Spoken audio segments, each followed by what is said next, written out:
All right, I'm joined now by editor at large Scott Stein of the tech and consumer electronics publication CNET.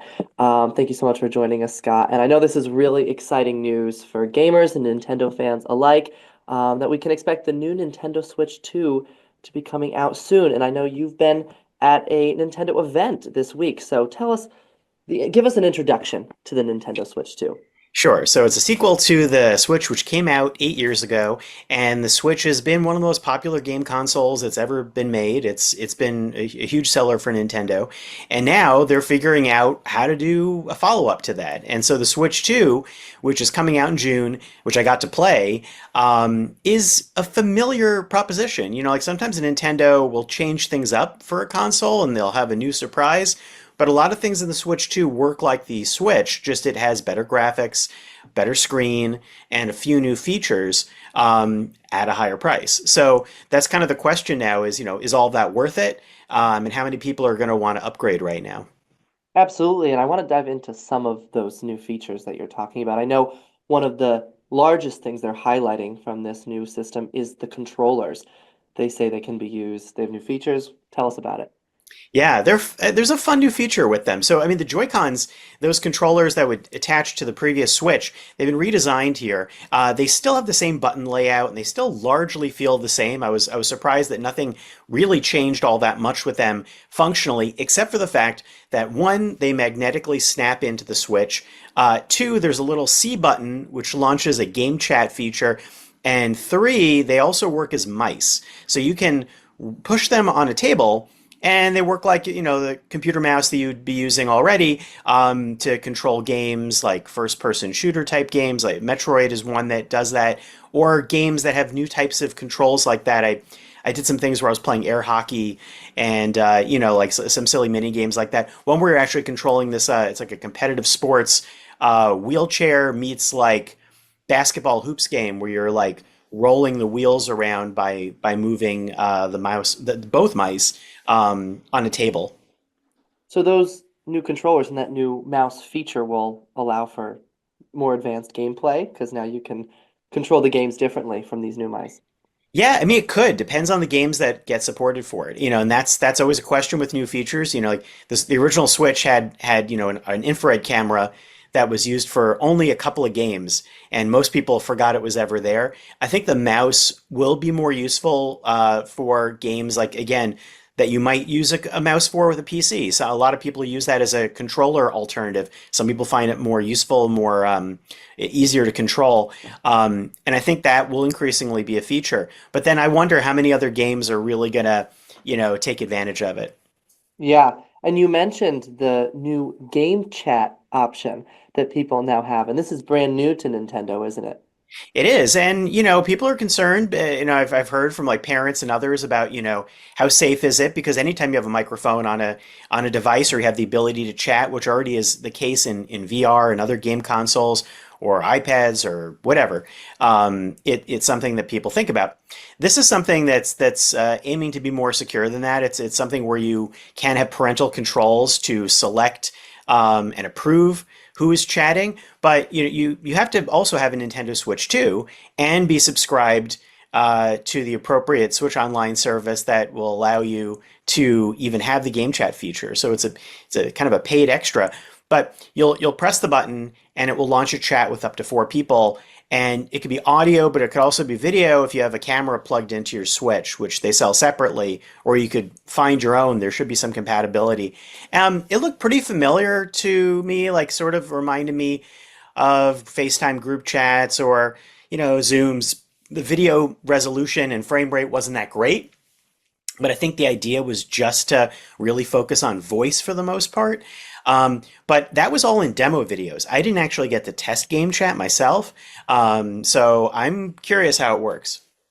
Yeah, and so you're saying to those parents who might have those security concerns for their children because there's audio and video capability on this, that it is still secure? Well, we don't know yet, but I would say going based on Nintendo's history, I think that it's probably you're going to be in a safer space than others because Nintendo actually generally takes precautions to a great degree with things in terms of the ability to add friends through special friend codes. There's no like there's no way to just casually browse or open chat in a lot of Nintendo software now. So I think that there will be a similar type of lockdown approach in terms of how people are able to chat with other people in this. Yeah. And the console's also launching with some new Nintendo Switch 2 games. Is that correct? There are a lot of games, and Talk about those. That's so exciting. I know this is the fun part is getting to play, play the games. That's what it's all about. So we got like little 20-minute sessions playing a whole bunch of the games, and it was like a replication of. There's actually a Nintendo Switch experience, like a Switch 2 experience tour that you could try to win a free pass to. It was pretty hard to get access, but it was basically in that space before it opened. I think today. So it was basically that experience. So people who might have gotten a chance to do it, that's where you're going to get a chance to do. And we got brought through a whole bunch of different rooms. The Switch 2 plays all the Switch games. Some of them even have graphic upgrades, which I got to try. But there are some exclusives. Mario Kart World is a whole new Mario Kart game. That's an exclusive game. And Mario Kart is a huge game for the Switch. Like it's one of the main games people play. It came out on the Switch when it launched. And this one's a totally open world game. Like you can drive anywhere, kind of like Grand Theft Auto or Forza Horizon. I mean, minus the grand, you're not like stealing cars or anything, but you can wander around, and I'm curious how many secrets there are going to be. Plus, there are a whole bunch of tracks and a whole bunch of game modes. So I think it could potentially be a game with a ton of replay value, and it seemed really fun. But I got to play, in chunks of time. Donkey Kong Bonanza is another. It's the first open world Donkey Kong game in a while. No new Super Mario game. But the Donkey Kong game, and Nintendo is doing a Donkey Kong theme park opening at Universal coming in May. So Donkey Kong has been definitely on Nintendo's mind, and it looks fun. I mean, it was very fun to play. It's a lot of particles flying all over the place and destruction, a lot of digging. So you're kind of digging tunnels all over the place, like through caves and underground. So I'm kind of curious how much freedom there is to play in this. I mean, it definitely felt like the graphics were a nice improvement. And then there's some others, like Metroid Prime 4. That's been a really expected game for years now. It's finally coming out, and it has you can play it on the Switch, but it also has Switch 2 improvements. And the frame rate was great. I used the mouse with it, 120 hertz. So really fast reaction times, and it really showed how much better Switch games could be, Switch 2 games, if they're optimized right. That being said, I played some third-party games, Cyberpunk 2077, and I got to play Split Fiction, both of which are been really successful games, and they were okay, but I don't think they were as good as you would get on a PlayStation 5 or an Xbox Series X at all. Hmm. And for those who are worried, who have the current Nintendo Switch and are thinking about transitioning over to the new one, will all their games be compatible on the new one? Yes, it looks like they're all going to be compatible, with the exception of Labo VR, which is a really wild cardboard VR headset that Nintendo made, which I may be one of the few to remember.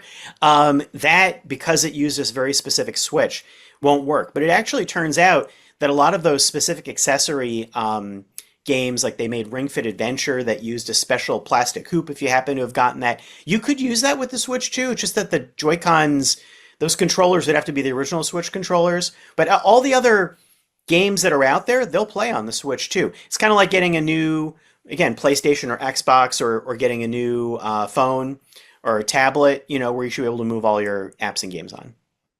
Absolutely. And as a professional in this field, you've been to the events and everything. What's your take on the new system? So I came away thinking it was a lot of fun, but I didn't have as many moments of complete wonder as I thought. And maybe that's because I have a lot of experience in this industry and everything else.